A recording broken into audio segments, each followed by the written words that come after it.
It was New Year's Eve and I was home alone, dog sitting for a friend named Alex.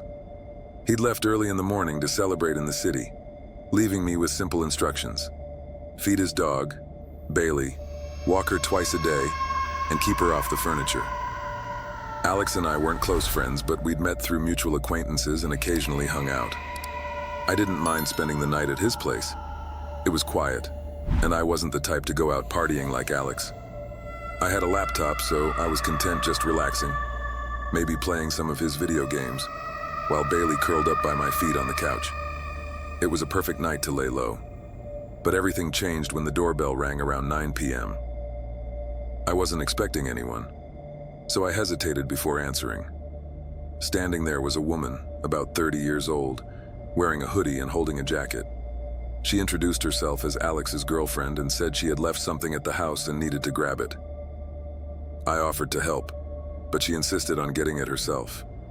She went upstairs without saying much more, leaving me feeling uneasy. I didn't even know Alex had a girlfriend. I quickly texted him, asking about it, but got no reply. The silence from Alex made me feel even more uncertain, but I shrugged it off, thinking maybe she had just been in town visiting. Little did I know, I had just let a stranger into his house. She was up there for what felt like an eternity. I tried texting Alex again, but there was still no response. A few minutes later, she came back downstairs, still holding her jacket. She barely acknowledged me as she made her way to the door, saying a quick thank you before leaving.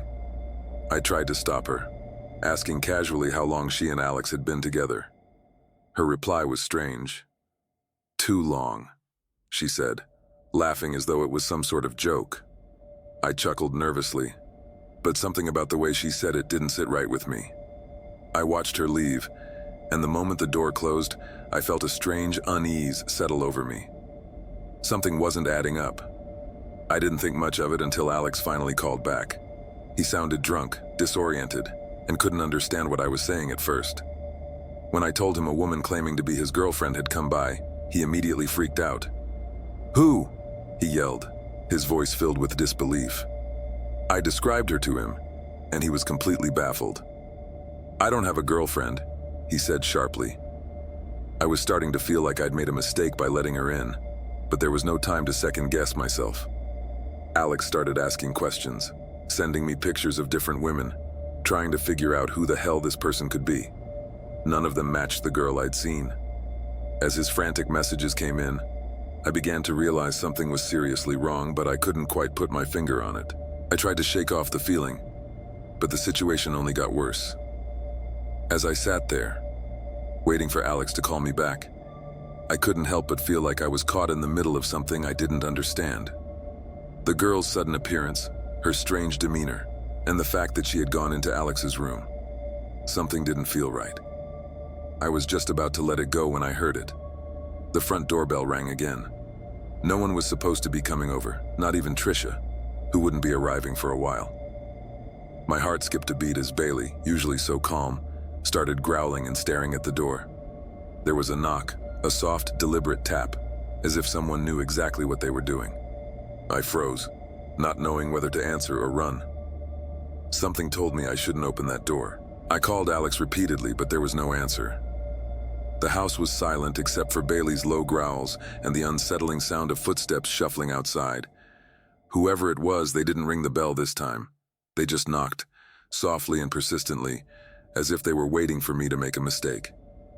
I felt trapped, unsure of what to do. I didn't want to open the door, but the knocking continued. It was almost as if they were testing me, seeing if I would cave in. Bailey's growls intensified, and Trisha looked at me, her face pale. We stayed still, holding our breath, hoping they would go away.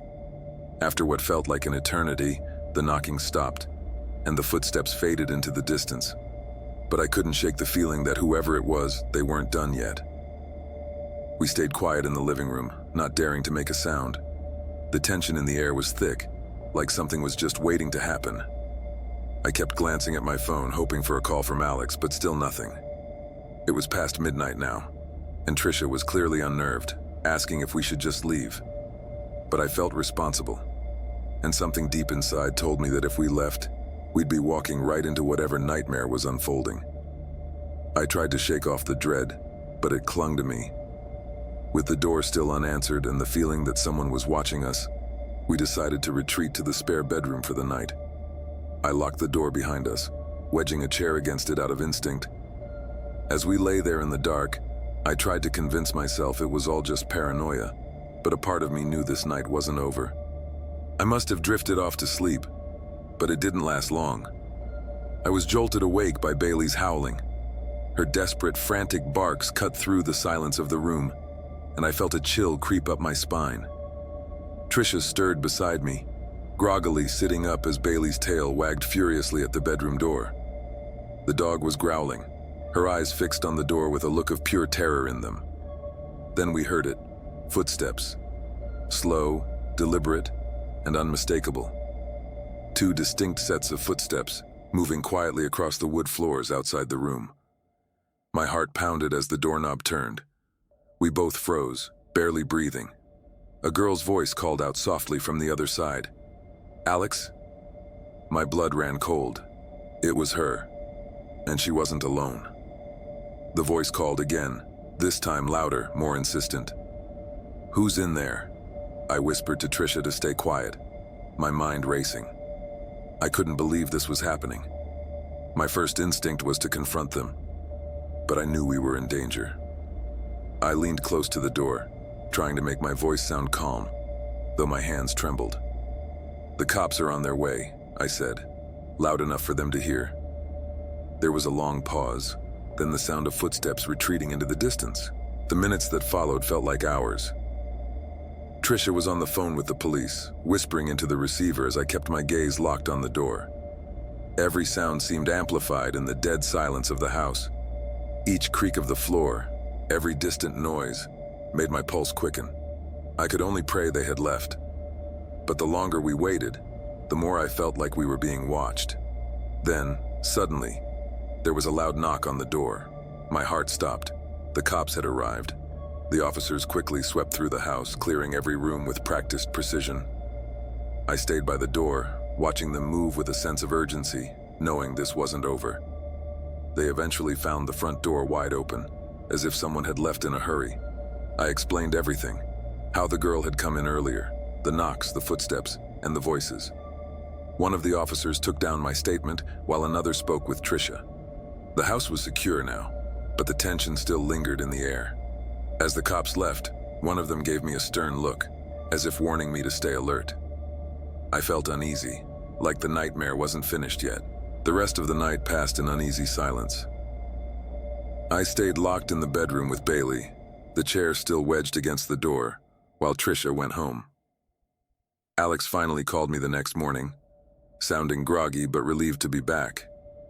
When I told him everything that had happened, he revealed the girl's identity and the strange connection to his past. Apparently, she had been involved in some shady dealings that had recently gone sour. It all made sense now. She wasn't just some random visitor. And the worst part? He told me this wasn't the first time she had shown up uninvited. That girl had a way of coming back, no matter how hard you tried to keep her out.